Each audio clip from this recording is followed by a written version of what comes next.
Biryani, chicken biryani guys. Yan, yummy.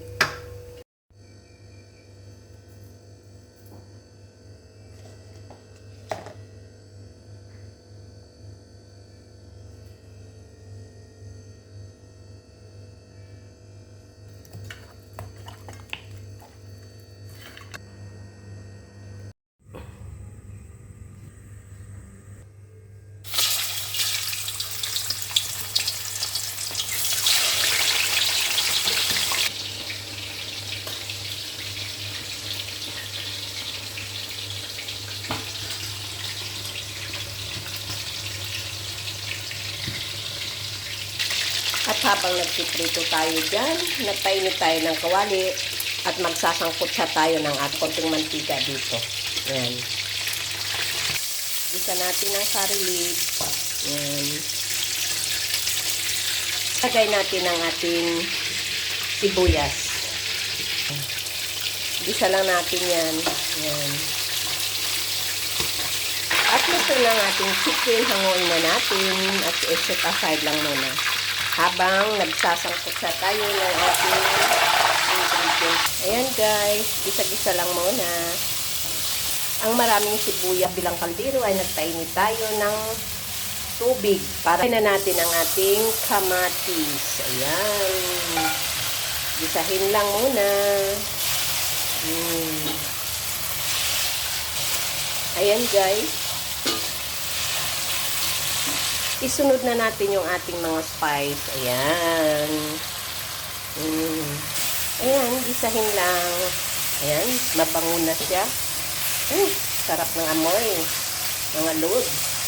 Ayun ang tomato paste. Ayan. Oh. Lagyan natin ng konting tubig. Ayan. Para ma-simmer natin ang ating chicken. Ayan na guys, ang kulay, ang sarap. Ilagay na natin ang ating chicken. Ayan. Guys, isimmer natin ang ating chicken sa mahinang apoy. Takpan natin. At ito naman sa kabilang ating kaldero ay kumukulo na. Ilagay natin yung ating cinnamon stick, cardamom, at saka pamentang dahon, at saka yung isa, ano pa ba yung isa? Ilagay natin ang ating bigas na babad na natin yan ng 1 oras kanina. Ayan, pakuluan natin. Maglagay tayo ng asin. Ayan, para may lasa yung ating kanin. Ayan, ganitong texture ng kanin ng ating gusto. Tanggalin na natin ang ating bay leaves at mga yun. At yan yung ating manok na simmer kanina sa mga spice natin na ni-simmer natin. Ayan na siya, luto na. At dito sa kabilang kaldero, ilalagay natin ang ating bigas muna. Lagyan natin ng sauce. Chicken. Yun. Isa pang chicken. Bigas uli, kanin uli. Yun.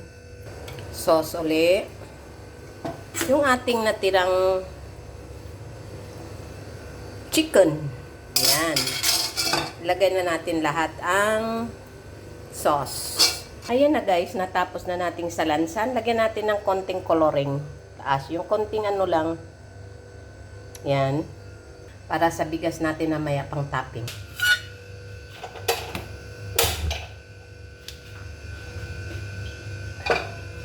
Yan.